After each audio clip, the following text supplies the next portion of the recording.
अब ये बड़ी से बड़ी मतलब मासा आ गया। मासा हम कैसे करेंगे दोस्तों? संख्या क्या दी है? 3, 6, 8, 9, 2 और क्या है 7, 1, 0, 5 और है 75, 31।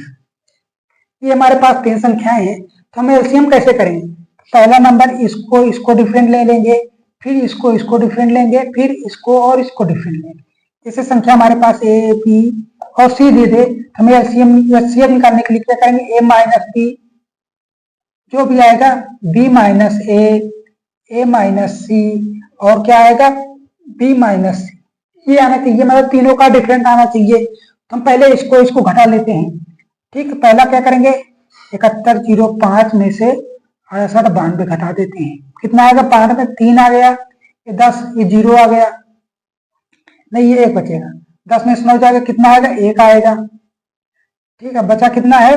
ये है 10। 10 में से 8 जाएगा 2 और ये तो 0 है। ये पहला हो गया। इसको डिफरेंट किए, अब इसको डिफरेंट कर लेते हैं। कितना है? 75 31 में से 7105 घटा देते हैं। कितना है? ये है 11। इधर जाएगा हाथ से तो कितना हो जाएगा? 11 में से 5 जाए 6, ये बचा है 2, कितना है? ये 4 3, ये 5 5 में से 1 जाएगा 4 आ जाएगा, ये 0 हो गया, 426 आ गया। अब इसको डिफरेंट कर लेते हैं। लास्ट का तीसरा है कितना? 75 31 में से 6892 घटा देते हैं। घटाएंगे दोस्तों, कितना आ गया? ये हो गया 11 में से 9 2 गया, 9 आया। ये हुआ 12 में से 9 गया 3, ये हुआ कितना? ये होगा 14। 14 में से 8 जाएगा, 8 6 14, 639 और ये 0 हो गया। ठीक, अब देखिए यह सीएफ क्या होता है? यह सीएफ होगा दोस्तों, जो इसको काटेगा वही इसको काटेगा और वही संख्या इसको काटेगा। अब 213 आ रहा है, 213 को देखिए दोस्तों, 213 का अगर दोगुना करें, 213 का अगर 2 से मल्टीप्लाई करें तो ये प्राप्त हो जाएगा, और इसी 213 में अगर हम 3 से मल्टीप्लाई करें तो ये प्राप्त हो जाएगा। तो आप कह सकते हैं कि हमारा ये सीएफ जो है कितना? यह सीएफ है 213। ये सीएफ हमें कितना प्राप्त हो गया है? 213। और यही क्या है? एक्स की वैल्यू है। यही क्या है? एक्स की वैल्यू है। और पूछा है एक्स के अंकों का योग, तो इसके अंकों का योग करें दोस्तों 3 1 6, कितना हो गया? 2 1 3 3 3 6, कितना हो गया? 6 हो गया। अब ऑप्शन में देखिए मिला, ऑप्शन नंबर डी बिल्कुल ठीक है। क्या है? ऑप्शन नंबर डी जो है बिल्कुल ठीक है। अब क्वेश्चन नंबर 11 है, जब संख्या कितनी है?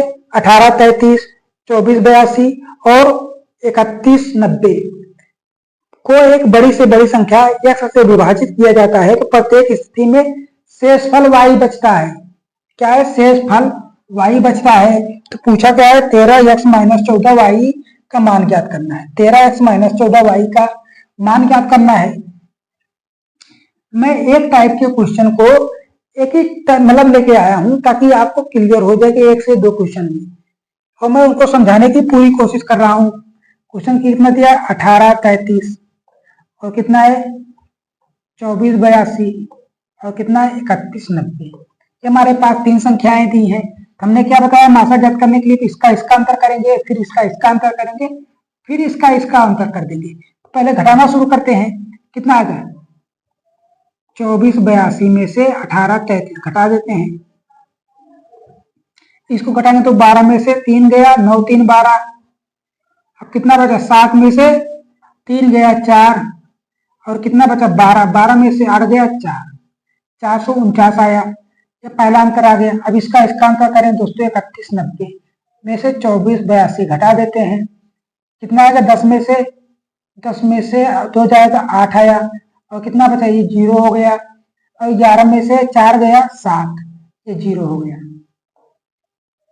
अब इसको 31 90 में से 18 33 घटा देते हैं। ये कितना आएगा? ये 7 आया। ये कितना बचा? 6 8 में से 3 गया 5, ये 11 में से 8 गया 3, ये हो गया 2 में से 1 गया 1, 13 57। अब देखिए कौन सी संख्या इसको काटेगी, कौन सी संख्या इसको काटेगी। इसको देखें दोस्तों, कितना आ गई? 12 में से 9 गया 3 गया 9 3 12, ये बचा कितना? 7। 7 में से 3 गया 4, ये 12। 12 में से 4 8 गया 4, ये 0 हो गया। ये हो गया 14, 14 में से 8 गया 6 से 49, कुछ गलती आ रही थी, ठीक है, जोड़ने घटाने में। अब इसका डिफरेंट लेके देख लेना, 900 हो जाएगा। 708 में से 649 घटा देते हैं, इसका घटाएंगे दोस्तों 9 आया, ये कितना बचा, 9 में से 4 गया 5 और ये 0 आ गया। तब इसको देखिए, अब हमारे पास ये CF क्या होगा, 59 होगा या 59 का मल्टीपल होगा। ये CF जो होगा दोस्तों वो क्या होगा, 59 होगा या 59 का मल्टीपल होगा। देखिए 59 इसको काट देगा, 59 इसको काटेगा, कर लेते हैं, 59 इसको काट ही देगा क्योंकि आया है। अब यही हमारा क्या है, ये CF है। 59 किसी का गुणा है, 59 किसी के मल्टीपल में नहीं आता, 59 जो है किसी के मल्टीपल में नहीं आता। जब मल्टीपल में नहीं आता तो 59 ही तो हमारा क्या होगा, ये CF होगा। 59 ही तो हमारा ये CF होगा, ये CF क्या होगा, 59 होगा। x क्या है, x से विभाजित मतलब 59, तो x का मान कितना आया, 59 आया है। हमें शेषफल ज्ञात करना है, 59 को भाग दे दिए कि सबसे छोटी संख्या क्या, 1833। 1833 में से अगर 59 को हम भाग दें तब कितना बनेगा, 9 5 दूनी 10, 3 बार ले जाएगी, पंक्तियां ही 15, 9 त्रिक 27 हासिल लगा 2, पंक्तियां 15 2 17, या 13 में से 7 गया 6, ये हो गया, ये तो 0 हो गया, ये भी 0, ये 63 बच गया, एक बार जागेगा, ये 59 कितना, 59 4 63 होगा कि मतलब 4 हमारा शेष आ जाए, 4 ही तो y के मान है। शेष कितना आ रहा है, 4, यही तो y का मान है। और क्वेश्चन में क्या पूछा है, क्वेश्चन पूछा है 13x minus 14y, 3x minus 14y, ये पूछा है। 3 को अगर 59 से गुणा करें, 3 इंटू 59 माइनस 14 इंटू 4, ये हो गया। अब 59 का 3 से गुणा करें दोस्तों, 9 3 27 और पंक्तियां 15 2 17, 170 में से 14 चौको 56 घटा दीजिए, 56 घटाएंगे दोस्तों कितना आ गया, 1 और 17 में से 5 गया, 12 5 17, 121 आया। क्या है, 121 आया है, जो हमारा क्या हो गया, आंसर हो गया। जो क्या हो गया दोस्तों, आंसर हो गया। ये चीजें आपको समझ में आई, ऑप्शन नंबर सी जो है वह बिल्कुल ठीक है, 121 आया है। चीजें आपको क्लियर हो रही कि नहीं, मतलब जो मैं समझाने की कोशिश कर रहा हूँ वो आपको समझ में आ रहा है कि नहीं, समझ में आएगा, क्योंकि दोस्तों मैं बेसिक चीजों को मतलब ग्राउंड टू अर्थ चल रहा हूँ, एकदम जमीन से जो मतलब एकदम बेसिक जो आप सीखना जहां से शुरू करते हैं, मैं वहीं से आपको सिखाने की कोशिश कर रहा हूँ, जिससे आपको समझ में अच्छे से आ जाए।